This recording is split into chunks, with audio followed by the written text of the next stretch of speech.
4,000-এর মতো ধর্ম প্রচার হয়েছে। যে ধর্মগুলো অনুসরণ করে বৃহত্তর জনগোষ্ঠী অথবা ক্ষুদ্র জনগোষ্ঠী সবাই এই ধর্মগুলো অনুসরণ করার জন্য পাগল হয়ে গেছে। ধর্ম পাওয়ার জন্য মানুষের আকুতি বিনতির কম নেই। আমাদের চাইতেও অন্য ধর্মের লোকেরা আরো বেশি করে ধর্ম পাওয়ার জন্য পাগল হয়ে যায়। ধর্মের জন্য অর্থ ব্যয়, ধর্মের জন্য জীবনের সর্বস্ব ব্যয়, এমনকি জীবন পর্যন্ত দান করার প্রবণতা অনেক ধর্ম দেশনা, অনেক ধর্ম প্রবর্তকের কাছে আছে। তাদের মূল দর্শন হলো নিজেকে ধর্মের কাছে একেবারে সমর্পণ করে দাও, তবেই তুমি ধর্মের স্বাদ লাভ করতে পারো। আমরা যারা বসে আছি, আমরাও আজ সেইভাবে ধর্মের পাগল হয়ে আমাদের জীবনের অস্তিত্ব, আমাদের ইহকাল, আমাদের পরকাল অত্যন্ত সুন্দর করার জন্য আমরা এখানে উপস্থিত হয়েছি।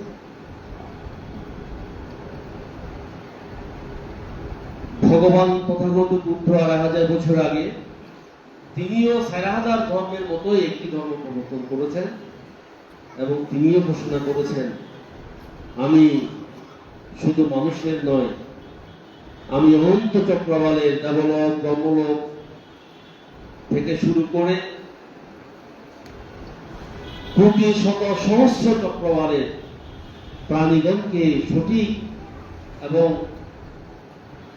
সকল দুঃখ মুক্তির পথ প্রদর্শন করার জন্য আমি যে পারমি যুদ্ধ করেছি, তারই আমাকে আমি বুদ্ধিদ্রব্য বলে আমার সম্পূর্ণ জ্ঞান প্রাপ্ত হয়েছে। উনি এভাবে ঘোষণা করেছিলেন।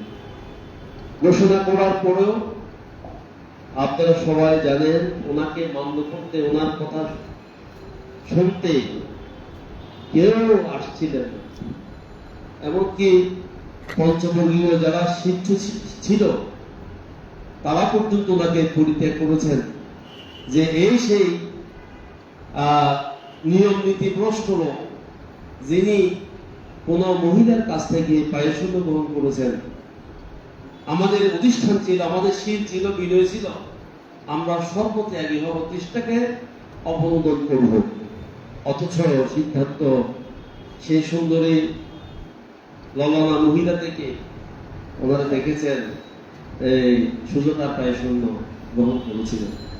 এই দৃশ্যটি দেখে ব্রতবঙ্গ থেকে ওনাকে পরিত্যাগ করে এই সেই পঞ্চবর্গীয়রা ঋষিপত্র মৃগদায় চলে গিয়েছিলেন।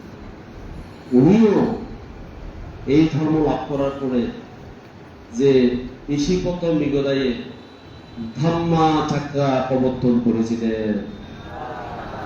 ধর্মের চাকা, বুদ্ধ ধর্মের চাকা তিনি ঘুরিয়েছিলেন।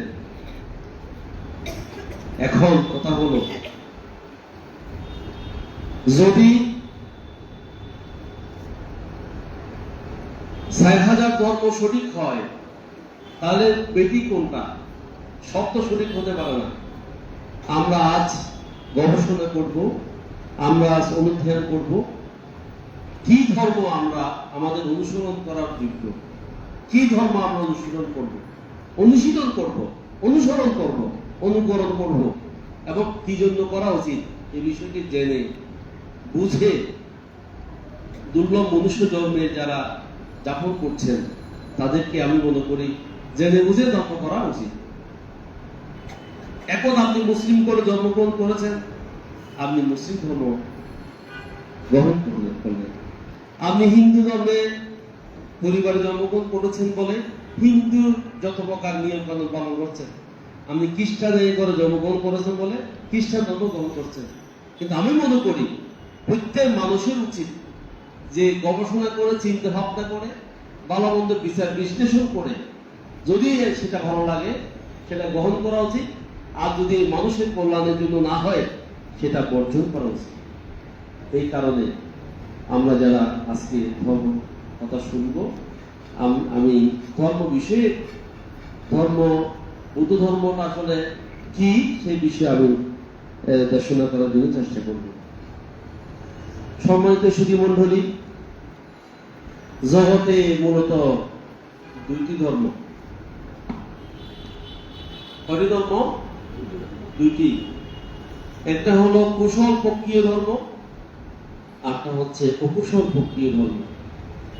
যে ধর্ম আচরণ করলে, যে ধর্ম অনুশীলন করলে আপনি সুখে থাকতে পারেন, আপনি ভালো থাকতে পারেন, আপনার অনেক লাভ হয়, কিন্তু পারিপার্শ্বিক অনেকের ক্ষতি হয়ে যায়, সেই ধর্মকে বলা হয় অকুশল ধর্ম। যে ধর্ম পালন করলে নিজের মঙ্গল হয়, নিজের কল্যাণ হয়, সাথে সাথে অপরেরও কল্যাণ সাধিত হয়, সেইটা হলো কুশল ধর্ম। আর একটা ধর্ম আছে, যে ধর্ম আচরণ করলে নিজের ক্ষতি হয়, অপরের লাভ হয়, সেটাও কিন্তু অকুশল ধর্ম। কয়টা ধর্ম আছে? তিনটা। যে ধর্ম আচরণ করলে নিজের লাভ হয়, অপরের ক্ষতি হয়, সেটা অকুশল ধর্ম। যে ধর্ম আচরণ করলে নিজের লাভ হয়, অপরেরও মানে লাভ হয়, কল্যাণ হয়, মঙ্গল হয়, সেটা কুশল ধর্ম। যে ধর্ম আচরণ করলে নিজের ক্ষতি হয়, অপরের লাভ হয়, সেটা কিন্তু কুশল ধর্ম। এখন আপনি কোন ধর্ম আচরণ করবেন? কোন ধর্ম আচরণ করবেন? নিজেরও লাভ, অপরেরও লাভ, কুশল ধর্ম আচরণ করবেন। কিন্তু বুদ্ধ যে ধর্ম আচরণকে প্রজ্ঞাপন করেছেন, সেটা কুশল ধর্ম নয়, আবার অকুশল ধর্ম নয়। কথা বুঝেন? বুদ্ধের ধর্ম কুশল ধর্ম নয়, অকুশল ধর্ম নয়। কারণ উভয় সম বিপাকীন। কুশল ধর্মের বিপাক আছে, অকুশল ধর্মেরও বিপাক আছে। আপনি কুশল ধর্ম করবেন, ভালো কাজ করবেন, তার রেজাল্ট ফল কি আপনি আশা করেন না? আশা করেন বা না করেন, কুশল ধর্ম আপনাকে ফল দিতেই থাকবে।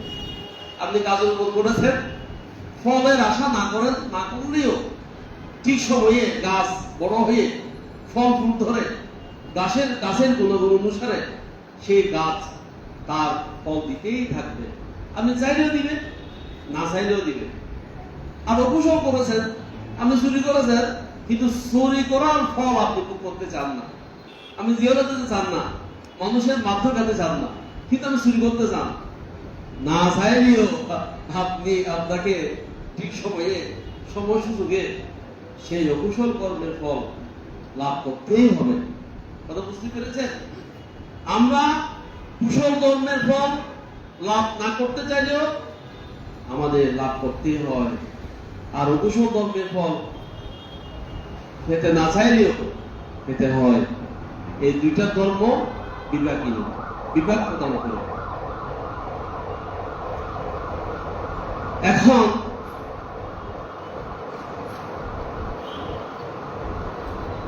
যদি পুণ্য করেন, পুণ্যের ফল আপনাকে ভোগ করতে হবে। হয়তো মনুষ্য লোকে, না হয় 6 দেবলোকে, অথবা 20 ব্রহ্মলোকে, অথবা 4 অপায়ে কুশল কর্মের ফল ভোগ করতে হবে। আপনারা দেখেছেন কুকুর, দেখেন কুকুর, সবাই কুকুর বলে, সব থেকে লাদি মানে খারাপ কথা বলে, কিন্তু এমন কুকুর আছে তাদেরকে মানুষ দ্বারা সেবা করা হয়, আছে কিনা বলেন? নিজের মাথা পিতাকে স্নান টান করায় না, কিন্তু কুকুরকে দিনে একবার শ্যাম্পু দিয়ে খুব যত্ন করে সাফ করায় কিনা বলেন? প্রতিদিন মাংস ছাড়া সে ভাত খেতে পারে না, তার জন্য মাংস রান্না করতে হয় এবং তাকে নিজের সাথে রাখে, বিছানার মধ্যে রাখে, নিজের পুত্রকে কত সময় রাখতে চায় না, কিন্তু কুকুরকে রাখে, আপনি কিন্তু বলেন। তাহলে সে বিজ্জক হইও শূন্যের ফল তাকে অনুসরণ করছে, ওই শূন্যের ফল তাকে সে ভোগ করে। আর যদি কুশল আপনার পেছনে থাকে, আপনার নিজের সন্তানকে প্রাণের বিনিময়ে নিজের চেয়ে বেশি ভালোবেসে লেখাপড়া শিখিয়েছেন, পড়াশোনা করিয়েছেন, নিজের স্থাবর সম্পত্তি অস্থাবর সম্পত্তি সব ওনাকে দিয়ে যাবেন, তথাপি আপনাকে শ্রদ্ধা করবে না, বন্দনা করবে না, সম্মান করবে না, আপনাকে ক্ষতিসাধন করবে, আপনাকে সব জায়গায় অপমানিত করবে, আপনার খবর নেবে না। এরকম অনেক আছে না নাই?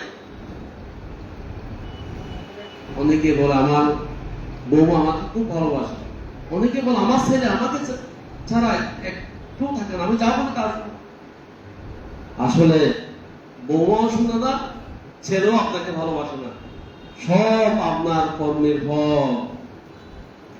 এই কর্মের ফল না দেখার হেতু আমরা মানুষকে দায়ী করে থাকি। আসলে এই জগৎ এমন একটা জগৎ, কেউ কাকে ভালোবাসে না, কেউ কাকে ঘৃণাও করে না, সব কর্মের ফল। এই কারণে যারা ভালো আছেন তারা চির ভালো থাকতে পারে না, যারা খারাপ আছেন তারা চিরজীবন খারাপ থাকা হয় না।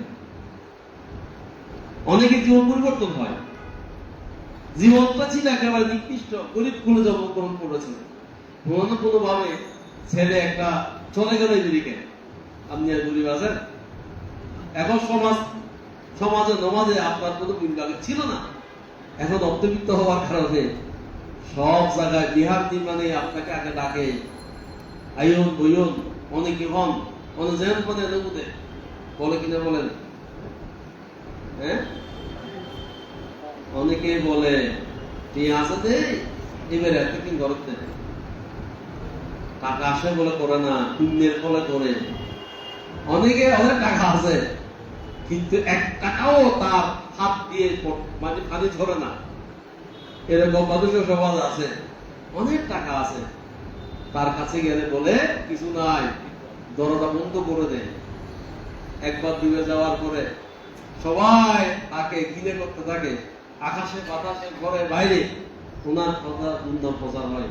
টাকা বুঝে আছে বিহার করে দিই 10 টাকা কে দেবে, মানুষ না কি হয়, মানুষ না বলে কিনা বলেন? সুতরাং সব হচ্ছে কর্মের ফল। এখন নিরীয়ম পাপকাম্মাংসা প্রিয়কাম্মাংসা সুমতি, কথা বুঝেন?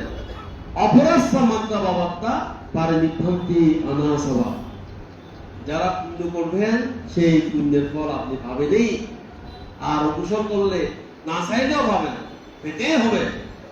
কিন্তু কিছু শুধু মানুষ আছে যারা সৎধর্ম লাভ করতে পারে, তারা শুধুমাত্র অন্য একটা ভাবনা করে, যেটা নবলোকোত্তর ধর্ম। কত ধর্ম? কি ধর্ম? নব লোকোত্তর ধর্ম, লৌকিক ধর্ম নয়। এই ধর্ম কোনদিন লৌকিক ধর্ম নয়, এটা হচ্ছে লোকোত্তর ধর্ম। লৌকিক ধর্ম কি? লৌকিক ধর্ম হচ্ছে সংসার, বাড়ি, গাড়ি, টাকা পয়সা, অর্থ, বিত্ত, সম্মান, মর্যাদা, এই প্রভাব, প্রতিপত্তি, এগুলো সব লৌকিক ধর্ম। লৌকিক ধর্ম সর্বদাই পরিবর্তনশীল। কিসের? পরিবর্তনশীল। লোকোত্তর ধর্ম অপরিবর্তনীয়। যে ধর্ম পরিবর্তনশীল সেটা হচ্ছে লৌকিক ধর্ম, যে ধর্ম অপরিবর্তনীয় সেটা হচ্ছে লোকোত্তর ধর্ম। আমরা যে ধর্মে আলোচনা করছি সেটা কোনো লৌকিক ধর্ম নয়, এটা হচ্ছে লোকোত্তর ধর্ম। পৃথিবীতে একমাত্র ধর্ম, একমাত্র অনুশীলন, একমাত্র আচরণ, একমাত্র চিন্তা, একমাত্র ভাবনা, একমাত্র ইন্টেনশন, সেটা হচ্ছে আমরা লোকোত্তর ধর্ম আচরণ করছি। এই ধর্ম সব সময় এই পৃথিবীতে বিরাজমান থাকতে পারে না। বুদ্ধোৎপন্ন হলেও বুদ্ধোৎপন্ন না হলেও জগতে দুটি ধর্ম থাকবে। কি কি ধর্ম? ভিন্ন ধর্ম থাকবে, আবার অভিন্ন ধর্ম। কোন ধর্মে কি খারাপ কথা আছে? খারাপ কথাও আছে, ভালো কথা কিন্তু আছে। সব খারাপ বলে কেউ ধর্মটা ভালো করতে না, কিন্তু ভালো কথা আছে। অর্থাৎ প্রত্যেক ধর্মে ভালো কথা আছে, কল্যাণ কথা আছে, প্রতিটি ধর্ম আছে। সব খারাপ এটা আপনি বলতে পারবেন না। কিন্তু লোকত্ব ধর্ম কোন জায়গায় নাই। এমনও আছে এই পৃথিবীর উৎপত্তি এবং বিলয় স্থিতি, এটাকে বলা এক কল্প। এমন এমন সময় যায়, লক্ষ লক্ষ কল্প চলে যায়, শূন্য কল্প চলে যায়, যেখানে কোনো বুদ্ধ পূর্ণ হয় না, লোকত্ব ধর্ম পূর্ণ হয় না। এই কারণে আজকের যে ধর্ম সম্পর্কে আলোচনা করছি সেটা হচ্ছে ধর্ম নয়, এটা হচ্ছে মানবের সৎ ধর্ম। কি ধর্ম? মানবের সৎ ধর্ম, নিজের ধর্ম। যেটা বলে নিজের ধর্ম সেটা হচ্ছে সৎ ধর্ম। আর সকল ধর্ম হচ্ছে পরধর্ম। একটা তো সৎ ধর্ম, একটা হচ্ছে পরধর্ম, অন্যদের কারো ধর্ম। আর বৌদ্ধ ধর্ম হচ্ছে নিজের ধর্ম। এখন নিজের ধর্ম কি, পরধর্ম কি? পরধর্ম হচ্ছে আমাদের বাইরের জগৎ, সৎ ধর্ম হচ্ছে অন্তর্জগৎ। বাইরের জগৎ হচ্ছে পরধর্ম, ভিতরের জগৎ হচ্ছে নিজের ধর্ম। বাইরের জগৎ কি কি আছে? বাইরের জগৎ হচ্ছে চোখ দিয়ে বাইরে দেখা যায়, আপনাকে দেখছি আমি হচ্ছে বাইরের লোক, বাইরের ধর্ম। আমার কান দিয়ে সর্বদাই অন্য কিছু শোনা যায়, বাইরে কিছু শোনা যায়। আমার জিহ্বা দিয়ে আমি স্বাদ আস্বাদ গ্রহণ করি, মাছ মাংস মিষ্টি যা কিছু খাই, এক একটা স্বাদ। সেটা গ্রহণ করার জন্য আমরা এই শত শত টাকা, হাজার টাকা ব্যয় করি। কি বলে, এমন মাছ আছে ইলিশ মাছ 2000 টাকা কেজি, খাই না, কারণ এটা স্বাদ আছে, স্বাদ গ্রহণ করার জন্য। একটা এক স্বাদ, বাইরের ধর্ম। তারপর আমরা শরীর দিয়ে স্পর্শ অনুভূতি, কিসের ধর্ম? বাইরের ধর্ম। আবার মন দিয়ে ধর্মতা, মনের মধ্যে যে মানে সবসময় চিন্তা করছে, এটা বাইরের ধর্ম। কিন্তু কোনদিন আপনি আমি কোন কেউ নিজের জন্য কোনদিন চিন্তা করি না। আমরা যখন বলি ও কেন ও কিটা আমার অসুস্থ, ধর্ম, বাইরের ধর্ম। কে অসুস্থ? আমার ছেলে অসুস্থ। আপনি একটা বিল্ডিং করছেন, বিল্ডিং কে আপনি বিল্ডিং নাকি, এটা কি কে করছে? বিল্ডিং করছে, বাইরের ধর্ম। আপনি পড়াশোনা করছেন, বাইরের পড়াশোনা। আমি আমার যা কিছু সারা জীবন করি, সব সময় বাইরে কিছু করি। কিন্তু আমরা কোনোদিন নিজের চোখ দিয়ে নিজেকে দেখতে পারি না, নিজের কান দিয়ে নিজের কথা শুনতে পারি না, নিজের জিহ্বা দিয়ে নিজের স্বাদ আস্বাদ কি, মনের অভিপ্রায় কি, সেটা উপলব্ধি করতে পারি না। অনেকে হয়তো সময় আছে না মানতে, কেমন যেন সময় নাই, অমুক দায়িত্ব, সমুক দায়িত্ব, পদ দায়িত্ব, ঘরের দায়িত্ব, বাইরের দায়িত্ব, ব্যাংকের দায়িত্ব, পেয়ার দায়িত্ব, বইয়ের দায়িত্ব, শরীর দায়িত্ব, সময় নাই। সব সময় আমাদের স্মরণ দিয়ে বাইরের কিছু অনুভব করে। চোখের মধ্যে যদি কোনো কিছু পড়ে আমরা ফেলতে পারি না, অথচ চোখের জগৎ দেখে, কিন্তু চোখের মধ্যে যেটা পড়েছে সেটা আপনি ফেলতে পারেন না, অন্য কারো সহযোগিতা ছাড়া এটা ফেলতে পারেন না। কেন? চোখ দিয়ে চোখ দেখা যায় না। হ্যাঁ, আমাদের ধর্ম হচ্ছে অন্তর্জগতের ধর্ম, নিজের ধর্ম। আপনি আমাকে যখন ফুল দিয়েছেন আমি খুশি হলাম, আবার আমাকে আপনাকে যখন গালি দিচ্ছেন আমি কষ্ট পেলাম। তো ফু দিয়েছেন আপনি, কষ্ট দিয়েছেন আপনি। দুইটাই বাইরের ধর্ম। এই দুইটা বর্জন করে যেটা বুদ্ধ আবিষ্কার করেছেন সেটা হচ্ছে সাদ্ধাম্মা, নিজের ধর্ম। এই নিজের ধর্ম যখন অনুশীলন করা হয় তখন আমাদের চিত্ত, আমাদের মন, আমাদের চেতনা সেই দিকে ধাবিত হতে চায় না। আমাদের সবসময় জন্ম হতে মৃত্যু পর্যন্ত, অধিক জন্ম পর্যন্ত সবসময় বাইরে চিন্তা করতে করতে একটা ট্রেডিশন হয়ে গেছে, এটা বললাম সংস্কার। সংস্কারা পরমা দুঃখা, তোমার সংস্কার করো দুঃখ। সংস্কার মুক্ত হলে তো আপনি মুক্ত হয়ে গেলেন, আপনি সুতামুক্তি হয়ে গেলেন, সূত্রগামী হয়ে গেলেন, অনাগামী হয়ে গেলেন, অরহত্ব লাভ করে ফেললেন। হতে পারি না, কারণ আমাকে আষ্টবৃষ্টি বেঁধে রেখেছে বাইরের ধর্ম, অন্তরের ধর্ম আমাদের কাছে নাই। স্ত্রী ধর্ম, পুত্র ধর্ম, স্বামীর ধর্ম, কত ধর্ম। আপনি যখন ছোট ছিলেন তখন আপনি অভিনয় করেছেন ছোট সন্তান হিসেবে, যখন একটু বড় হচ্ছেন তখন কৈশোর জীবন, আমার মামার বাবা। আবার যখন যৌনত্ব প্রাপ্ত হয়েছেন, একটু টাকা পয়সা অর্জিত হয়েছে, ছেলে মানে আপনার মা বাবা বিয়ে করিয়ে দেওয়া হয়েছে। বিয়ে দেওয়ার পরে আপনি তখন এখন স্বামীর ধর্ম পালন করছেন, স্বামী উনি স্ত্রী। আবার যেই ছেলে অন্য কারো ছেলে ছিল, অন্য কারো মেয়ে ছিল, সে তার থেকে যখন ছেলে সন্তান হয়েছে, সে এখন মায়ের ভূমিকা পালন করে। বাইরের ধর্ম, লোক একটা, লোক একজন কত ধর্ম পালন করে। আবার যদি আপনি যখন পৌরকাল, একটু বয়স হয়ে গেছে, আপনাকে আপনার সন্তান বিয়ে দেওয়ার সময় হয়ে গেছে, এখন যদি যে সময় যে ধর্ম পালন করা দরকার সেই ধর্ম যদি পালন না করেন, আপনাকে মানুষ নিন্দে করবে। ওবা দেখুনি এবার বয়স সময় নিয়ে তুমি ফয়কে হইতে হতা ফয়কে হইতে চলো, তবুও দৌড়ে তুমি ওবা কি বল। এখন আপনি যদি রং বেরঙের একটা কাপড় পরে আসেন, আপনাকে বলতেছি মাছ পদ্ধতি তো বয়সে গেবই, কিন্তু খরচ করতে পাইকে এরকম না, তবুও দৌড়ে।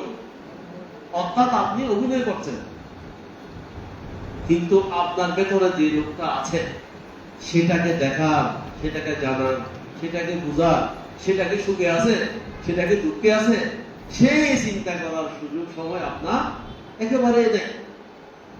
এই জন্য ভগবান বুদ্ধ সৎধর্ম আবিষ্কার করেছেন। সৎধর্ম হচ্ছে নিজের ধর্ম। এই নিজের ধর্ম আচরণ করে কারা লিখিত বিশারদ ফলে নিজের ধর্ম আচরণ করেন তা না। বিজ্ঞ হইলেই অনেকে কিন্তু ধ্যান সমাধিতে নাই। যারা চোখ বন্ধ করে নিজের শরীরের চিন্তা করে, পঞ্চরেন্দ্রিয় ব্যাপারে চক্ষু, কর্ণ, নাসিকা, জিহ্বা, ত্বক, এগুলো কাজ কি, এগুলো কি করতে চায়, কোথায় যায়, এভাবে যখন সে নিজেকে দর্শন করতে চায়, তখন এটা হলো আত্মানুদর্শন, নিজেকে অনুদর্শন, নিজেকে দেখা। এটা হচ্ছে নিজের ধর্ম। সিদ্ধার্থ গৌতম সারি অসংখ্য লক্ষ্য পারণে পূর্ণ করে নিজের ধর্ম লাভ করার জন্যই উনি এই পৃথিবীতে এসেছিলেন। আপনারা সবাই জানেন, পৃথিবীতে একমাত্র লোক যার জন্ম, যার জীবন, যার যৌবন, যার সংসার কোন মানুষের সাথে মিল করা সম্ভব নয়। পৃথিবীতে একমাত্র বুদ্ধ, একমাত্র ব্যক্তি যিনি জন্মের পরে হাঁটতে পেরেছিলেন, জন্মের পরে কথা বলতে পেরেছিলেন। অনেকে বলে এগুলো সম্ভব নাকি, কারণ অসম্ভব অনেক কিছু হয় পৃথিবীতে, সবকিছু একইভাবে চলে না। আপনার চেহারার সাথে আমার চেহারা কোনো মিল নেই, আপনার চিন্তার সাথে আমার কোনো মিল নেই। বুদ্ধও ছিলেন অদ্বিতীয়। উনি জন্মের সাথে সাথে 10,000 চক্রবাক একসাথে কম্পিত হয়েছিল। ভূমিকম্পের 8টা কারণ, তোর মধ্যে 7টা কারণ হচ্ছে যারা লোকোত্তর জ্ঞান লাভ করবে তাদের জন্য পৃথিবী কম্পিত হয়। শুধুমাত্র গ্যাসীয় অথবা বায়ুর কারণে যে পৃথিবী কম্পিত হয়, ভূমিকম্প হয়, সেটা এক এক জায়গায় অনুভূত হয়। বাংলাদেশে যদি অনুভূত হয়, আমেরিকা অনুভূত হবে না। আবার ভারত অনুভূত হলে এখানে না হতেই পারে। কিন্তু গুরুত্বপূর্ণ হওয়ার সাথে যে ভূমিকম্প হয়, সেটা পুরো চক্রবাল, পুরো পৃথিবী জুড়ে শুধু নয়, 10,000 চক্রবাল জুড়ে কম্পিত করে নিজের ধর্ম আচরণ করার জন্য কি করেছেন? পারবি পূর্ণ করেছেন। আপনারা যারা দুর্লভ মনুষ্য ধর্ম লাভ করলেন, যারা অষ্টশী গ্রহণ করতে এসেছেন, ধর্মদেশনা শুনতে এসেছেন, আপনি কি মনে করেন এই জন্মের পুণ্যের বলে? না, জন্মান্তরের পুণ্যের বলে। আমাদের চেয়েও দেখতে সুন্দর, শিখে দেখতে উন্নত, পারিবারিকভাবে ভালো, অথচ সৎধর্ম লাভ করতে পারে নাই, এরকম কোটি কোটি মানুষ আছে কিনা বলেন? আছে। শুধু আমরাই একমাত্র মানবের সৎধর্ম লাভ করতে পেরেছি। আর সবাই লাভ করেছে কি ধর্ম? দেবধর্ম, ব্রহ্মধর্ম, ঈশ্বর ধর্ম, সৃষ্টিকর্তা ধর্ম, ঠিক কিনা বলেন? অন্য সবাই ধর্ম লাভ করে তাদের ইন্টেনশন হচ্ছে আমি এইটা করে আমি দেবলোকে যেতে চাই, অনেকে ব্রহ্মলোকে যেতে চায়, অনেকেই যিনি সৃষ্টি করেছেন তার আনুগত্য পেতে চায়। তার অনুগত হলে, তার নাম জপ করলে, তার নাম তপ করলে, তাকে অনুভব করলে আপনি, সে আপনাকে মুক্তি দিয়ে দেবে, সে আপনাকে একেবারে আপনার প্রধান মনের মতো করে যা চান তা দেবে। কিন্তু আমরা যারা বসে আছি, আমরা শুধুমাত্র, বৌদ্ধরা শুধুমাত্র নিজের ধর্ম আচরণ করে, দেবধর্ম আচরণ করে না, ব্রহ্মধর্ম আচরণ করে না, কি বলেন, অথবা কোন অলৌকিক সত্তা, অতীন্দ্রিয় শক্তি, ঈশ্বর, গড, সৃষ্টিকর্তা, তাদের ধর্ম আচরণ করে না। তারা শুধু নিজের ধর্ম আচরণ করে। তাহলে আমাদের ধর্ম কার ধর্ম? দেবধর্ম নাকি ব্রহ্মধর্ম? নিজের ধর্ম। এই নিজের ধর্ম আচরণ ভগবান বুদ্ধ ছাড়া কেউ প্রচার করতে পারে না। এটাকে বলে সাদ্ধাম্মা মনিরা যাচ্ছা চূড়ান্ত সাজ্ঞা মুক্তা বলে, কিনা বলেন? যে যখন মানুষেরা যখন পরিত্রাণ প্রার্থনা করার পরে ওনারা বলে সাদ্ধাম্মা মনিরা যাচ্ছা, মুনিরাজ বুদ্ধ, ধর্মরাজ বুদ্ধ, তিনি সৎধর্ম আবিষ্কার করেছেন, সৎধর্ম দেশনাগুলো করা হবে। এগুলো কিন্তু সৎধর্ম সূত্রপাত বলতে প্রতিটি লাইন কিন্তু এক একটা দর্শন, এক একটা উপলব্ধি, এক একটা এই আপনার জীবন পরিচালনা পদ্ধতি। আচ্ছা, যাই হোক, তাহলে আপনারা এখন খাদ্যধর্ম পালন করবেন, স্ত্রীর ধর্ম, পুত্র ধর্ম, চাকরির ধর্ম, ব্যবসার ধর্ম, দেবধর্ম, ব্রহ্মধর্ম, অথবা অতীন্দ্রিয় শক্তিকে আপনি অনুগত হওয়ার জন্য তাকে অনুসরণ করবেন। কাকে করবেন? যদি আপনি পুত্র ধর্ম পালন করেন, অনেকে আছে পর বেশি ভালোবাসি পর লাহাওয়া শিখে এনি এখন সরকারে চুরি করে লম্বা নিয়ে ভাই 20 লাখ 40 লাখ ব্যাপক করে দিবে নেই কিনলে বেশি ভালোবাসে যে খোয়াই বেড়াতে ভাই দেখতে তখন আর কেয়া দাও না দেখতে তোমার তো 10,000 টাকা দেখতে 2,000 টাকা ভালো জায়গা ওই আপনি পরধর্ম পালন করলে তার উপর আপনি আশা করেন, কিন্তু আশা সে পূর্ণ করবে নাকি পূর্ণ করবে না সেটা তো আপনি জানেন না। একমাত্র মানুষের অস্তিত্ব, একমাত্র মানুষের ক্ষমতা, একমাত্র মানুষের শক্তি হচ্ছে নিজের কাছে, অপরের কাছে কোনো বিশ্বাস। আপনার কথা মতো আপনার শরীর চলবে, আপনার কথা মতো আপনার মন চলবে। আপনি রাজা হচ্ছে রাজা তার কাছে, নিজের কাছে। রাজাও কিন্তু অপরের কাছে রাজা নয়। রাজার কাছে গেলে সবাই সম্মান করে, কিন্তু রাজার পেছনে গিয়ে গালি দিয়ে কিনে বলেন রাজার মানুষ কি হলো?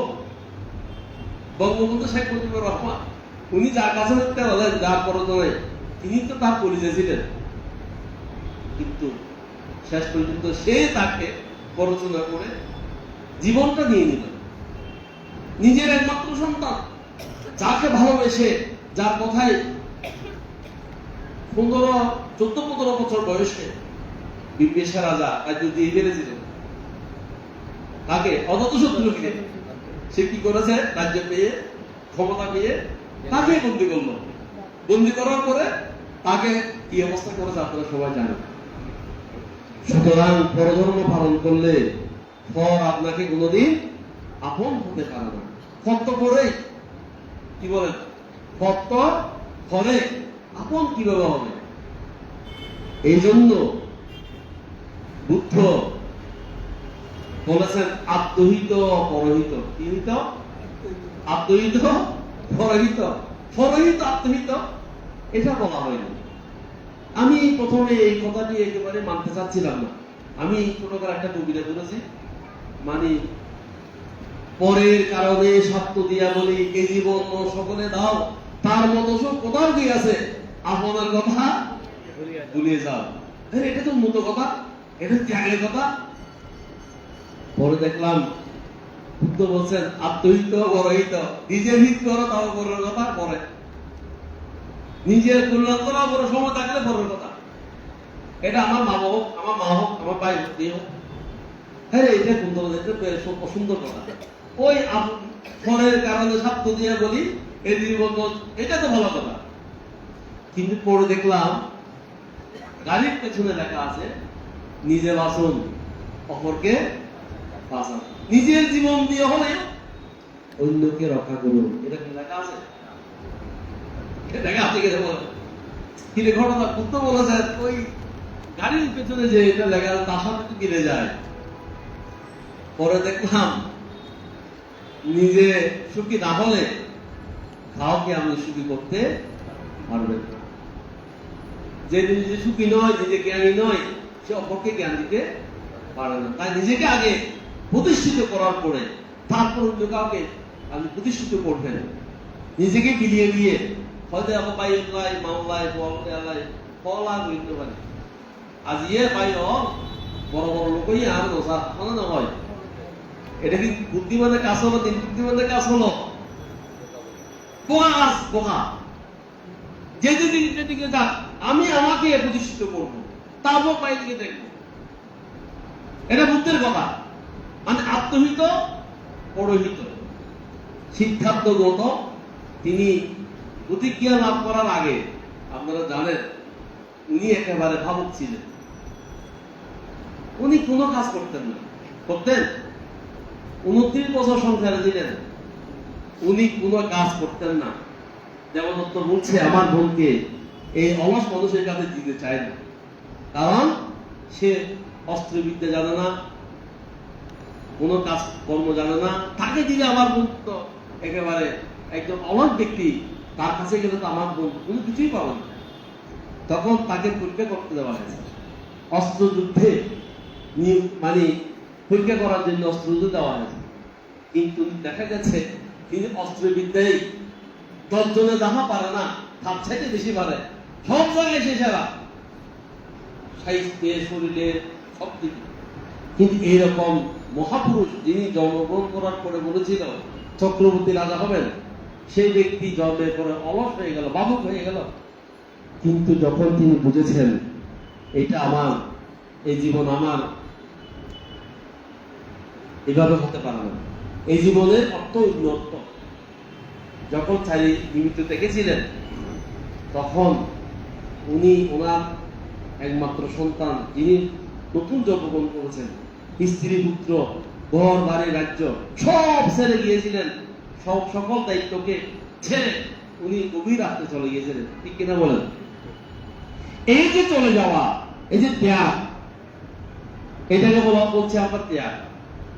কিন্তু ওনাকে যদি আবার অন্যভাবে ভাবি, উনি তো স্ত্রীর দায়িত্ব পালন করে নাই, পুত্রের দায়িত্ব পালন করে নাই, রাজার দায়িত্ব পালন করে নাই, মাথা পিতাকে দেখাশোনা করে নাই, সব ত্যাগ করে 6টি বছর যে কঠোর ধ্যান করলো, তখন স্ত্রী পুত্র ঘর বাড়ি মাতা পিতা কারো কি একবারও খবর দিয়েছেন? দিয়েছেন কিনা?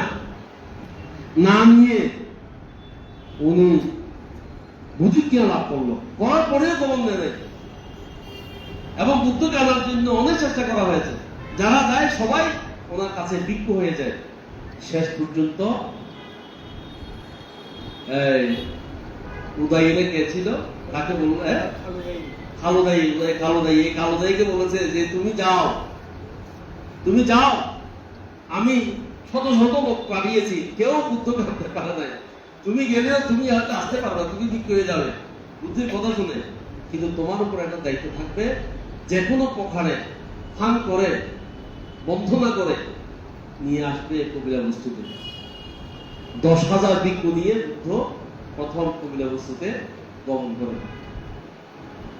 তাহলে কবরতে দেয় নাই, প্রার্থনা করার পর আসে নাই, অনেক প্রার্থনা করে কবিরা বস্তু থেকে নিতে হয়েছে। যদি আপনি সব জায়গায় সহজ হয়ে যান, আপনার মূল্য কিন্তু কোথাও থাকবে না। স্ত্রী কাজে সহজ হলেও, পুত্র কাজে সহজ হলেও, সমাজের কাজে সহজ হলেও আপনার কোনো মূল্য থাকবে? আপনাকে নিয়ম মাফিক চলতে হবে, তাই না? আপনি কোথাও কিছু পাবেন না। সুতরাং উনি যথাযথ জ্ঞান লাভ করে নিয়ে এসেছিলেন। তখন ওনার পিতা ওনাকে, ওনার যে 10,000 শিষ্য দিয়ে যখন আসলেন, ওনার পিতা ওনাকে মানে শ্রদ্ধায় বিগলিত হয়ে, আমার সন্তানের পেছনে এত শিষ্য, এরকম একটা জনসমর্থন সমর্থন দেখে উনি বন্দনা করেছিলেন। বন্দনা করে বলেছিলেন, পুত্র তুমি যখন রাজপুত্র হিসেবে ছিলে তখন তোমাকে খুব সুন্দর লাগতো, কিন্তু তার চাইতেও বেশি গৌরব দীপ্ত মনে হচ্ছে তুমি যখন সংসার ত্যাগ করো, সবচেয়ে চলে গিয়েছিলে একেবারে পাহাড়ের জঙ্গলে, নদী নালায় বিকেল হয়ে গিয়েছিলে, তখন এখন দেখছি তোমাকে ওই রাজার সন্তানের চেয়ে বেশি সুন্দর তোমাকে লাগে। তোমাকে সুন্দর দেখে আমি তোমার পিতা হইও তোমাকে আমি বন্দনা করে ফেলেছি। আমি এটা প্রথম বন্দনা নয়, তোমাকে এর আগে আরো 2 বার বন্দনা করেছি।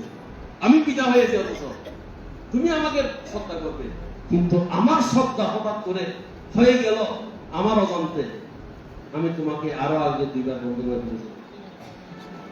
আমার যখন গুরু এসে তোমাকে শ্রদ্ধা করছে, এটা থেকে আমিও তোমাকে শ্রদ্ধা করে দিলাম। আবার যখন ফল প্রসন্ন অনুষ্ঠানে তুমি যখন ধ্যানে বসেছিলে, তোমার অলৌকিক কিছু দৃশ্য থেকে তোমাকে আমি বন্দনা করে দিলাম। এবং এই বন্দনা হলো তা দিয়ে আপনি কয়বার? 2বার। সোজা কথা, উনি হচ্ছেন আমাদের গৌতম বুদ্ধ। বুঝতে হবে বিষয়টা। তাহলে আপনি কি সব ধর্ম পালন করবেন নাকি পরধর্ম পালন করবেন? দেবধর্ম পালন করবেন, ব্রহ্মধর্ম পালন করবেন, মনুষ্য ধর্ম পালন করবেন, নাকি চতুর অভয়ের ধর্ম পালন করবেন? বলেন। খাদ্য পালন করবেন, পরের ধর্ম পালন করবেন, নাকি নিজের ধর্ম পালন করবেন? হ্যাঁ, নিজের ধর্ম কোথায় আছে? একমাত্র বুদ্ধ ধর্ম। আর কোথাও নিজের ধর্ম আচরণ করার নাই। এখন কথা হচ্ছে মনুষ্য ধর্মটা কিরকম? মনুষ্য জীবনে এখানে বিবাহ করার, বিবাহ বন্ধনে আবদ্ধ হয়ে সুখ পাওয়ার আছে, ভালোবাসা আছে, স্ত্রী সুখ আছে, পুত্র সুখ আছে, অর্থের সুখ আছে, যশ খ্যাতি আছে, প্রভাব প্রতিপত্তি আছে, আছে কিনা বলেন? অনেক কিছু আছে।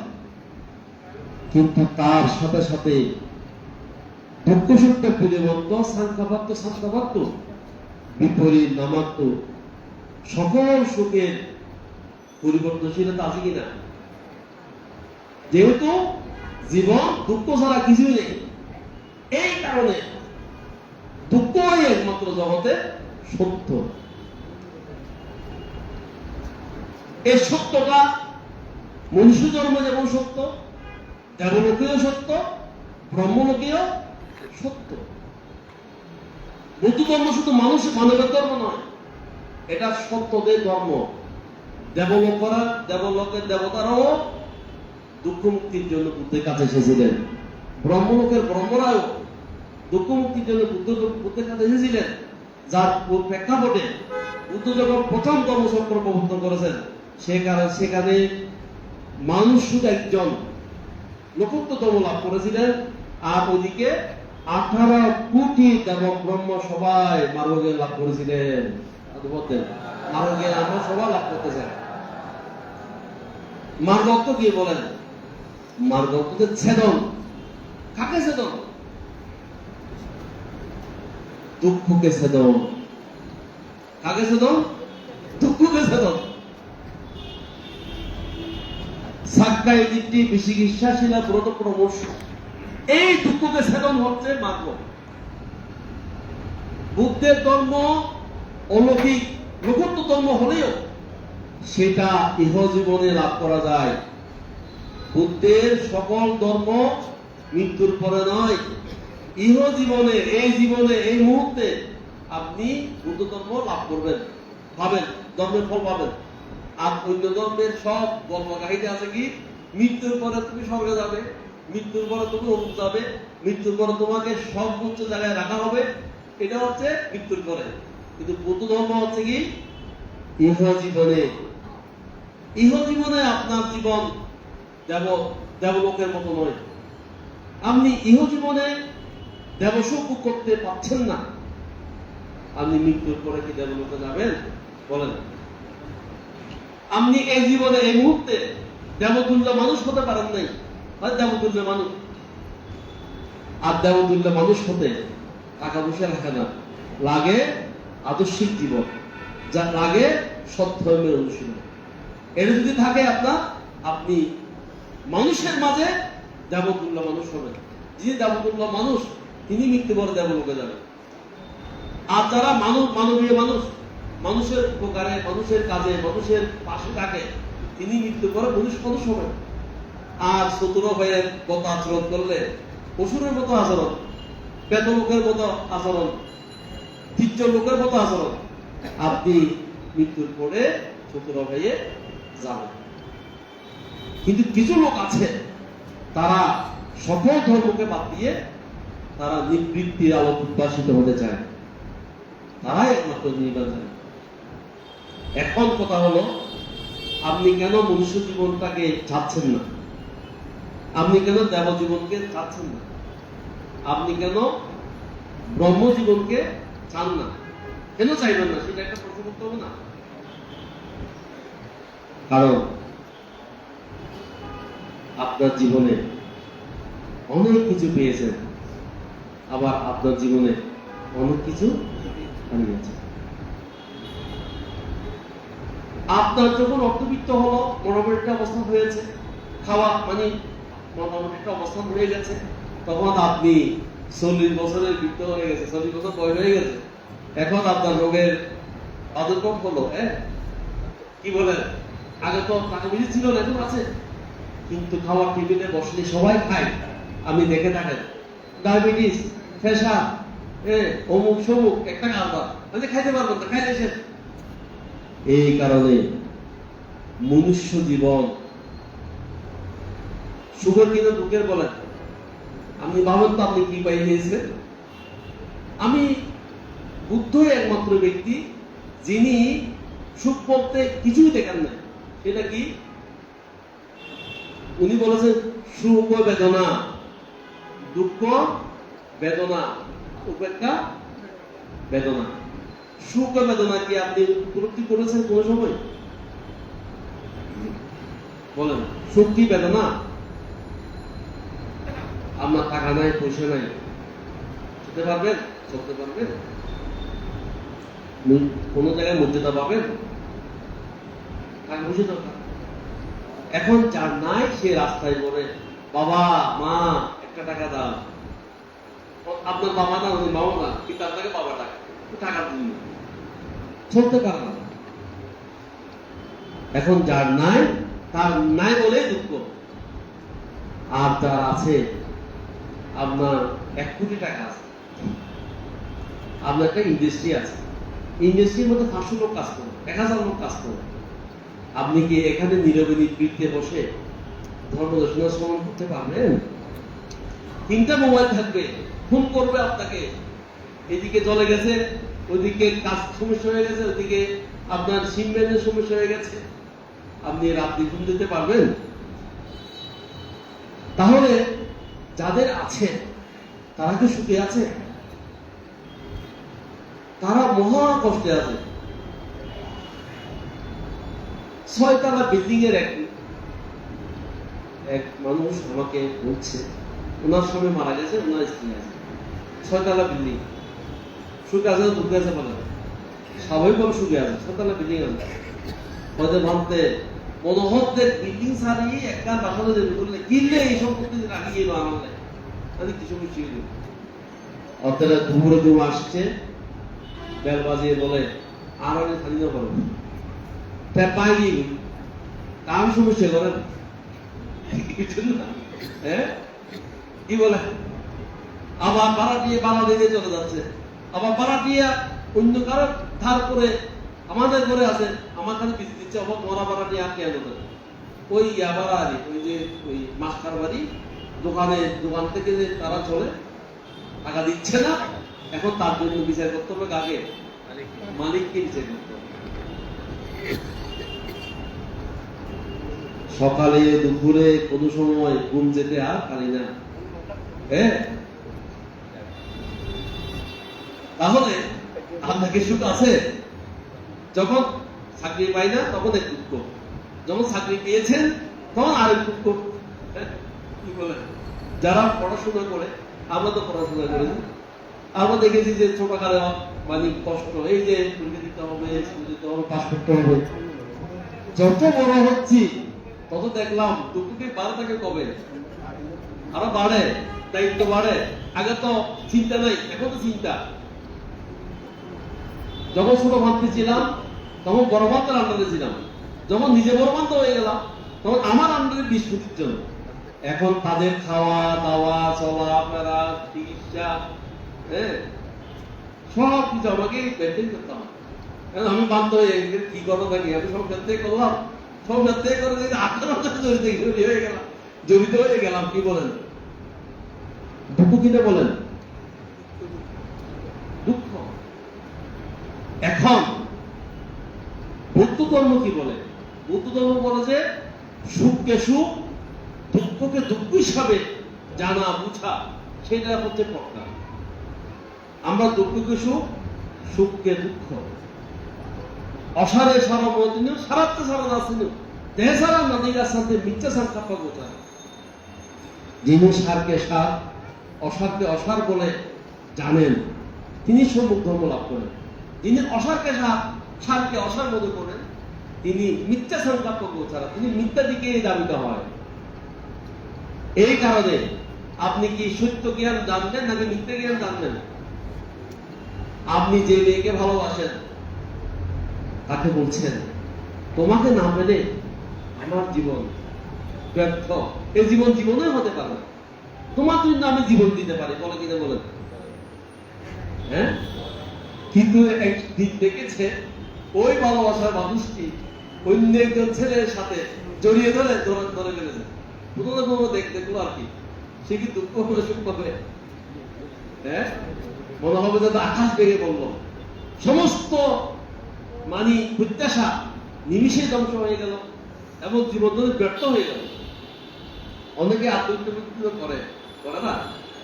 ভালোবাসার বিচ্ছেদে আত্মহত্যা করে না? তো এটা কি বুদ্ধিমানের কাজ নাকি নির্বুদ্ধিমানের কাজ? হ্যাঁ, নির্বুদ্ধিমানের কাজ। আপনার ছেলেকে আপনি পড়াশোনা করার জন্য চেষ্টা করেছেন, বুদ্ধতম কোথায় কোথায় যায় দেখেন, অনেক চেষ্টা করেছেন, কিন্তু আপনার ছেলে আপনার মনের মতো করে রেজাল্ট করতে পারে না, সেই গোল্ডেন ক্লাস পায়নি। এখন আপনার ছেলে গোল্ডেন ক্লাস পায়নি, দুঃখটা কার? আপনার। আমি দুঃখ পাচ্ছি, কষ্ট পেয়েছেন, পড়া হতে কমতে ওটা তোলাতে দিয়ে আওয়াজ করলাম, শেষ আরেক করা দিল। আমি দুঃখ পাচ্ছি, আমার ছেলেকেও দুঃখ দিচ্ছি। আমার ছেলে মাথা পিতা এত যন্ত্রণায়, এমনি তো লেখাপড়া ভালো রেজাল্ট হয় নাই, তার এক যন্ত্রণা, মাথা পিতার যন্ত্রণা। অনেক ছেলে আত্মহত্যা করছে কিনা বলেন? তাহলে যুদ্ধ ধর্ম পালন করতে হবে নাকি পালন করতে হবে না? সত্য উপলব্ধি করতে হবে নাকি উপলব্ধি করতে হবে না? সত্য উপলব্ধি যদি না হয় তাহলে আপনার জীবন দুঃখে দুঃখে চলে যায়। আবার আপনার দুঃখে পাশাপাশি যারা আছে তাদেরকেও আপনি দুঃখিত করে ফেলবেন, তাদেরকে আশার দিকে থাকতে দিবেন না। এই কারণে আমাদের ধর্ম হচ্ছে মানবের সৎধর্ম। তাহলে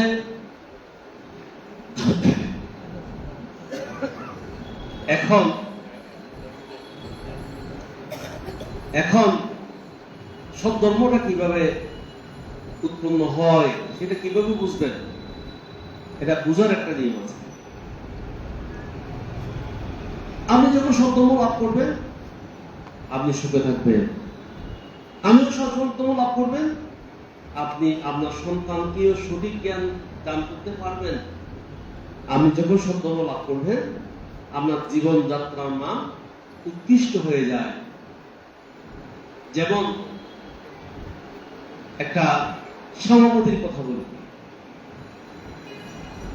তৎকালীন রাজারা কয়েকটা বিয়ে করত, তার মধ্যে উদয় রাজা 3টা বিয়ে করেছে। 3টা বিয়ের মধ্যে যিনি বড় রানী তার সাথে একসাথে থাকবে, ছোট রানীর সাথে একসাথে থাকবে, আবার মেজর রানীর সাথে একসাথে থাকবে, পালাক্রমে থাকবে আর কি, এরকম একটা সিস্টেম ছিল।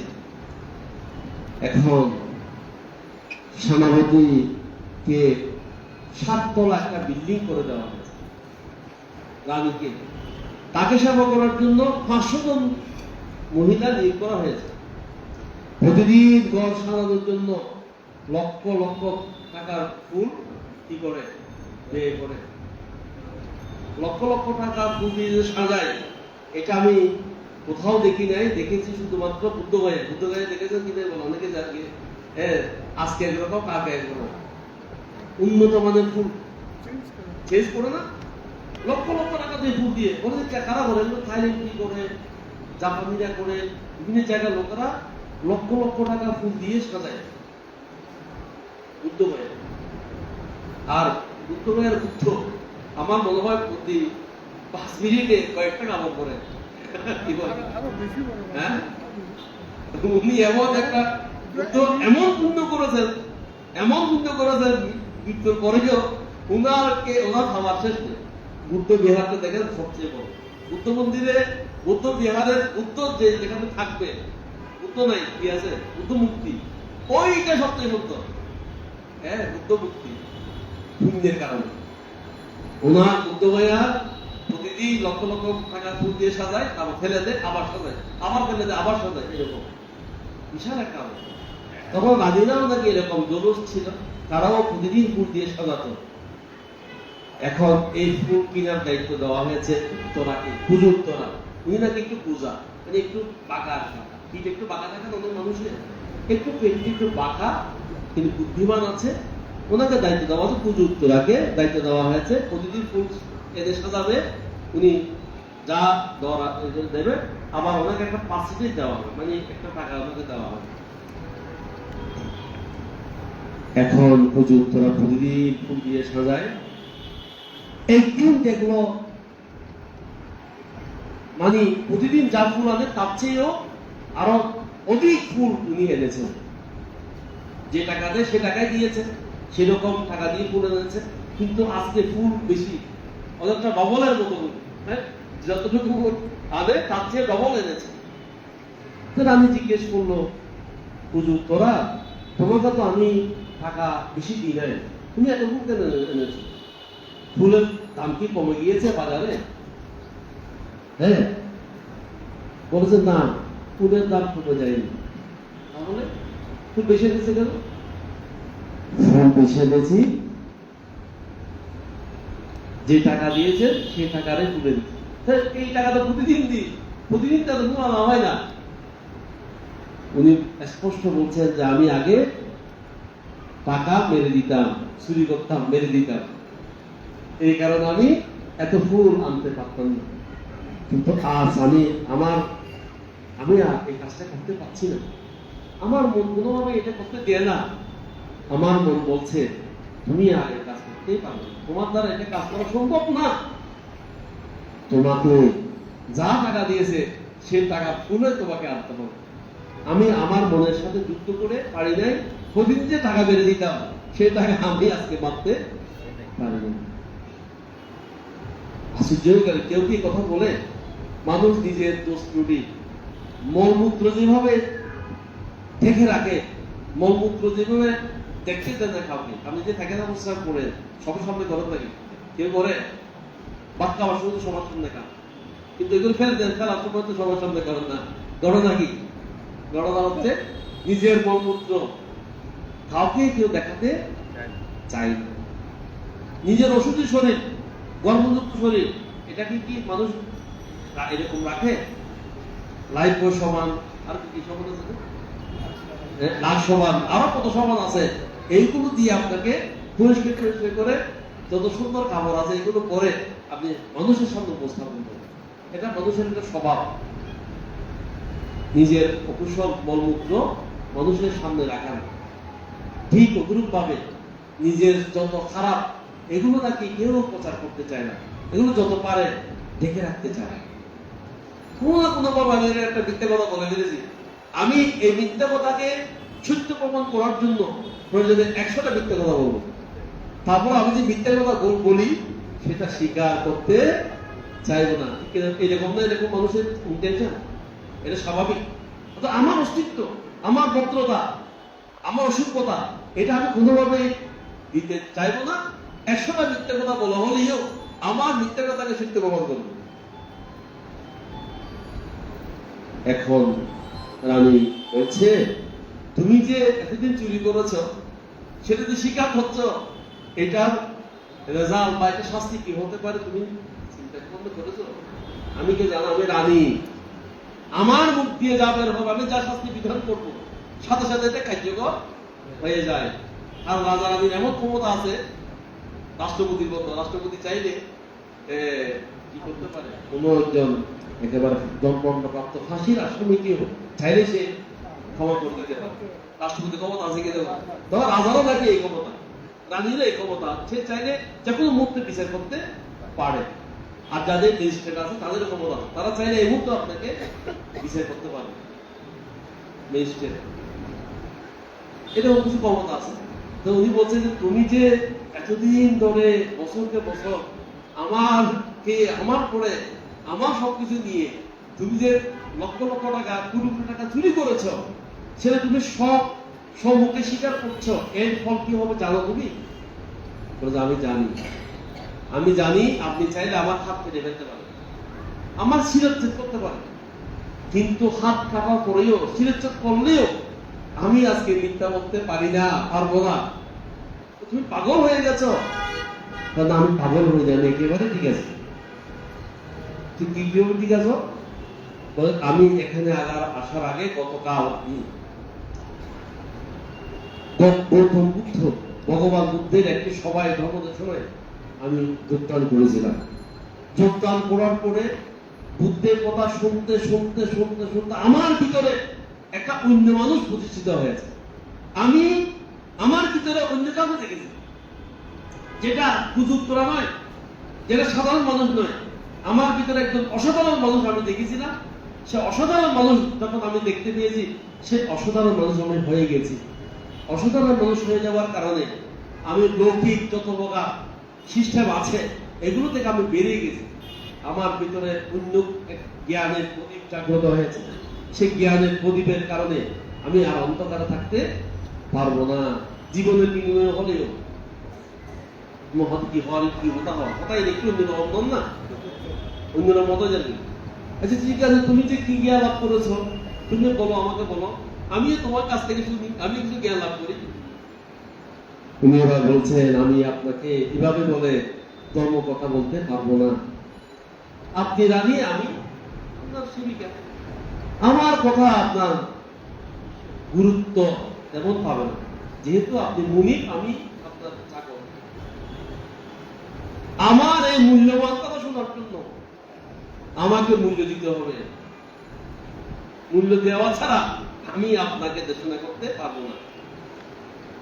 এখন ওনার কিউরিসিটি আসলো, রানী কিরে এই সাধারণ বাইবে কি কথা হয়, কি ধরনের কথা হয়, উল্টো বলা হতো না। আজ এর কথাবার্তা নিরমে যাবে। আচ্ছা ঠিক আছে, তোমার কি করতে হবে বলো, আমি তোমার কথা শুনতে চাই। বলে যে আমাকে আপনার মতো করে স্নান করাতে হবে। 500 জন মহিলা গোলাপ জলে যেভাবে স্নান করায়, আমাকেও ওনার মতো করে স্নান করাতে হবে। সবাই মিলে, আপনি সহ, আমাকে নতুন কাপড় পরাতে হবে এবং সেই কাপড় হবে সাদা, দপদপে সাদা। আমার মন যেমন পরিষ্কার হয়ে গেছে, আমার শরীরের কাপড় চোপড়ও পরিষ্কার হয়ে হতে হবে, সাদা কাপড় পরাতে হবে। কাপড় কি করতে হবে? বলে যে আপনি যে আসনে বসেন সেই রানীর আসনে আমাকে বসাতে হবে, সত্তা করে বসাতে হবে।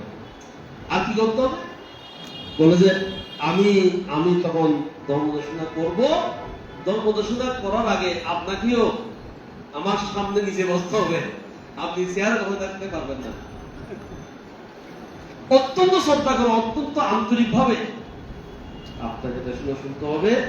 যদি শুনেন আপনার উপকার হবে, আর না শুনলে আমার কথায় আপনার কোনো উপকার হতে হবে না। এই কথাগুলো শুনতে আরো অবাক হয়ে গেল, বুঝছেন? মানে একজন সাধারণ মানুষ কি বলে, এগুলো কি বলে, তার একটা কিউরিওসিটি, দেখি না সে কি করে। যেভাবে সে চাইলো সেভাবে সবকিছু করা হলো। গোলাপ জলে স্নান করা হলো, সাত সুন্দর কাপড় পরানো হলো, ওনাকে ধরে ওনার আসনে বসানো হলো। সবাই 500 জন নিয়ে এসে উনি সহ বসলো নিচে। বলে যে ঠিক আছে, দেখো এখন আপনি দেশনা শুরু করে দেন। উনি তখন ধর্ম দেশনা শুরু করলেন। বুদ্ধের ধর্ম মূলত কাব্য ধর্ম নয়, ভিন্ন ধর্ম নয়। কি ধর্ম? মানবের সৎ ধর্ম, অর্থাৎ চতুরার্য সত্য ধর্ম। চতুরার্য সত্যের ধর্মের দুই লাইনে একটা হচ্ছে, যাহা কিছু সমুদয় ধর্মী তৎসমুদয় বিলয় ধর্মী। যা উৎপন্ন হয় তা মুহূর্তে বিলয় হতে পারে। আমাদের জীবন, আমাদের যৌবন, আমাদের অর্থ, আমাদের বৃত্ত এক মুহূর্তে সব ধ্বংস হতে পারে, বিভিন্ন কারণ হতে পারে। এইভাবে সত্য উপলব্ধি করতে হবে। এইভাবে তিনি চতুরার্য সত্য সম্বলিত অত্যন্ত সুন্দর করে এমন ভাবে দেশনা করেছেন, সে রানী সহ 500 জন শোকের সবার মানে চামড়া উপরে মাংস বেদ করে, হাড় বেদ করে একদম অন্তরে হৃদয়ে কেটে গিয়েছে। তাদের অন্তর পরিষ্কার হয়ে একসাথে সবাই শ্রোতাভক্তি লাভ করলো। এই কথা সব জায়গায় প্রচারিত হয়ে, বুদ্ধ জানেন, বুদ্ধ সর্বজ্ঞ। বুদ্ধ ওনাকে এই পুজোর উত্তরে খুব বড় দিন দিয়েছেন, ধর কি বলে দিয়েছেন? কারণ উনি মেয়ে হতে পারে, উনি সাধারণ কর্মচারী হতে পারে, তার এমন ব্যাখ্যা করার ক্ষমতা, যে ক্ষমতায় একজন মহিলার ক্ষমতায় রানী সহ 500 জন মানুষ যদি ভাগ্যফল লাভ করতে পারে, তার ব্যাখ্যা কিরকম ছিল, তার অনুভূতি কিরকম ছিল, তার জীবনযাত্রা কিরকম ছিল। তাহলে সেই জ্ঞান লাভ করার পরে তার জীবন কি উন্নত হয়েছে, পরিবর্তন হয়ে নাকি নিম্ন শ্রেণীর জ্ঞান লাভ করলো? তার জীবন এখন কি আগের মতো আছে? নাই, সে এখন আর বালি নাই, সে কি রানীর গুরু, রানীর গুরু, রাজগুরু। আগে রাজগুরু বলো না, রানীর গুরু মানে কি? রাজগুরু। ওনাকে বলছে আপনি ওই কাজগুলো করবেন না, সেবিকা নাই, আপনাকে আমরা শ্রদ্ধা করব, বন্ধনা করব, আপনি আমাদেরকে ধর্মদর্শনা দিবেন, আপনি হচ্ছে আমাদের গুরু। পরবর্তীতে ওনারা অবশ্য অতি কর্মের বিপাকে, এটা ওদিকে যাব না আমি, সভাপতি সহ ওনার 500 জন সখী একসাথে ওই ঘর ফুরিয়ে দেওয়ার কারণে একসাথে তাদেরকে মেরে ফেলা হয়েছিল। এবং মৃত্যুর সময় সভাপতি সবাইকে ডেকে বলছে, দেখেন এখানে কাঠ দ্বারা নির্মিত বিভিন্ন রকম জলে যেগুলো, আমরা কেউ বের হতে পারবো না, ইচ্ছা করলে বের হতে পারবো না। তখন আমরা এখন কি করি? আমরা এখন দুঃখ মুক্তির জন্য ধ্যান করি। যেহেতু বের হতেই পারবো না, এখান থেকে লাভ দিলে তাও মরবো, বের হলে ঘুরে যাবো, মৃত্যু আমাদের অবধারিত। তখন তো ফায়ার এক্সটিংগুইশার ছিল না, মানে নিবারণ এরকম ছিল না। মৃত্যু যেহেতু অবধারিত, এই মুহূর্তকে আমরা বিক্ষিপ্ততা না রেখে, মরে যাবো এই ইন্টেনশন না রেখে আমরা এখন সবাই ধ্যানে বসি। ধ্যানে বসে আমরা জানি নির্ঘাত আমাদের মৃত্যু, কেউ বাঁচাতে আসবে না, বাঁচাতে কেউ পারবে না। আমরা ধ্যান করতে জলতে আমাদের শেষ নিঃশ্বাস ত্যাগ হবে, তখন আমরা ধ্যানে এইভাবে সবাই ধ্যান করতে সবাই সেখানে মৃত্যুবরণ করলো। মৃত্যুবরণ করার আগে সভাপতি সুকৃতির আমি ফল লাভ করলো। এই যে তাহলে দেখেন একজন ধ্যান মানুষ কি করে, আমি অনেক শক্ত, অনেক ধার্মিক, কিন্তু যদি বলে আপনার এখন মৃত্যু হবে, তখন আপনি কি স্থির থাকতে পারবেন? পারবে কিনা বলেন? যে হোক, মৃত্যু মানুষকে ভয় করে, মৃত্যুকে সবাই ভয় করে, যত বড় হোক মৃত্যুকে সবাই ভয় করে। কিন্তু সমাপতি, পূজন্তরা, হাসদন সখী, তারা যে জীবনটাকে পরিবর্তন করলো, কে করেছে? লোকোত্তর জ্ঞান। এটাকে লৌকিক জ্ঞান দ্বারা সম্ভব? ত্রিফল ডক্টরেট হলেও এইরকম বিপদে সেই স্থির হতে পারবে না, সে অবশ্যই অস্থির হবে। এই কারণে তিনটি কল্যাণ আছে। কয়টি কল্যাণ? প্রথম আদি কল্যাণ দান। আদি কল্যাণ কি? দান। যার জীবনের দান নাই, তার জীবনে হতে পারে। যে দান করতে পারে না, সে বেশি দিন বাঁচবেও না। যিনি দান করে না, স্ত্রীর আপদ হতে পারে না, পুত্রেরও আপদ হতে পারে না। পুত্র বলে যে আমাকে একটা মুখ দাও, সে চেয়েছে একটা মানে আইসক্রিম খেতে, সব্বার আইসক্রিম, তাকে যদি আইসক্রিম দেওয়া হয়, সে কি সন্তুষ্ট হবে? ও আর বাবা খুব কিফল, মনে বাবার প্রতি অসত্য। স্ত্রীকে যদি তার যতটুকু সামর্থ্য আছে সেরকম যদি না চালায়, কৃপণতা করে, স্ত্রীকে স্বামীকে ভালোবাসবে? ভালোবাসবে না। সমাজ যদি দান্তব্য না করলে সে তো পাবে না।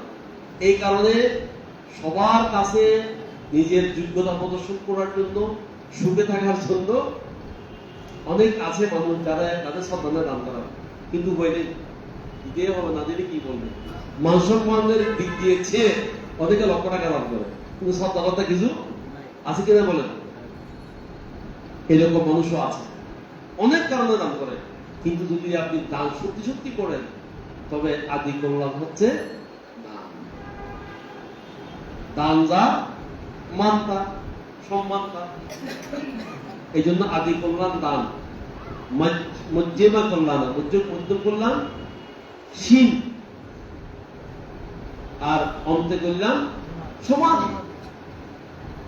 সমাধি কেন অন্ত কল্যাণ? কারণ আজীবন আপনি দান করেছেন, শীল পালন করেছেন, কিন্তু মন সমাধিস্থ নাই, মনকে ধরে রাখার কোনো কৌশল আপনার কাছে নাই।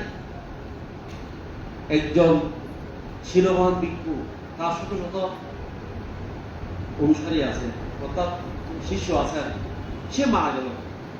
মারা যাওয়ার পরে সবাই বলছে ওর অন্ত্যেষ্টিক্রিয়া হল, অন্ত্যেষ্টিক্রিয়ায় ওনার শিবের গান সবাই গাচ্ছে। এখন সবাই মনে ধারণা করলো এই শিরোবান ভিক্ষু মৃত্যু করে কোথায় যাবে? দেবলোকে যাবে, অন্য জায়গায় যাবে, তো মনুষ্য কাজ। কিন্তু এক জ্ঞানী ভিক্ষু বলছে সেটা সত্য নয়। সে দেবলোকেও যায় নাই, ব্রহ্মলোকেও যায় নাই, মনুষ্য লোকেও আসে নাই। সে কোথায় আছে? সে গেছে আপনার বিহারের সামনে যে বরে গাছ আছে, বরে গাছের পোকা হয়ে আছে। কি হয়েছে?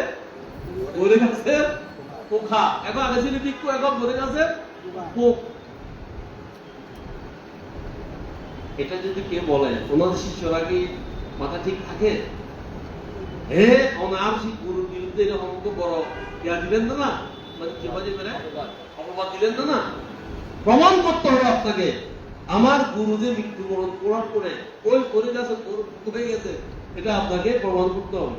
প্রমাণ না করলে আমরা আপনাকে ছাড়বো না, ছাড়তে পারবো না। এটা মানখানি মামলা একটা আছে না? এখন শিশু সবাই গরম হয়ে গেল, আর অনেকের সামনে কথা বলেছে। তখন বলছে আমাকে যদি প্রমাণ দিতে বলে আমি প্রমাণ দিতে পারবো না। তখন ওই বাড়ির সামনে যে বিয়ার সামনে বড়ি গাছ আছে, বড়ি গাছের মধ্যে একটা বড় বড় আছে, ভেঙে গেছে কিছুটা। ওই বড়টা পারতে বললো, পেরেছে। পড়ার পরে ওইটাকে বলে যে এটা ভালো, উপরে তো ঠিক আছে, সমস্যা নেই, কিছু আম আছে, উপরে ভালো ভিতরে খারাপ আছে কিনা বলে, উপরে খুব সব কোনো সমস্যা নেই, কাটা পরে দেখবে সব পোকা দেখো আছে। তো বোরেটা যখন ভাঙতে বলে ভেঙেছে, একটা পোকা কিট হচ্ছে, একটা পোকা আছে, উপরে তো ঠিক ছিল। বলে যে এই হচ্ছে আপনাদের গুরু, উনি এখন বোরের কাছে পোকা হয়ে গেছে। তখন ওনারা বিশ্বের নাগরিক হয়ে বিশ্বাস করতে হবে। তা বলছে কেন হবে উনি এত শীত পালন কোথায় গেল, এত ত্যাগ কোথায় গেল, এত যদি শীল শিলাচরণ, এত ত্যাগ, এত বিজ্ঞ জীবন যদি একেবারে পোকা হয়ে যেতে হয়, তাহলে তো শীলের কোনো ফল নাই। কি বলেন? ত্যাগের কোনো ফল নাই। তখন উনি বলছেন যে সব ফল আছে, কিন্তু সব কর্মের ফল আছে।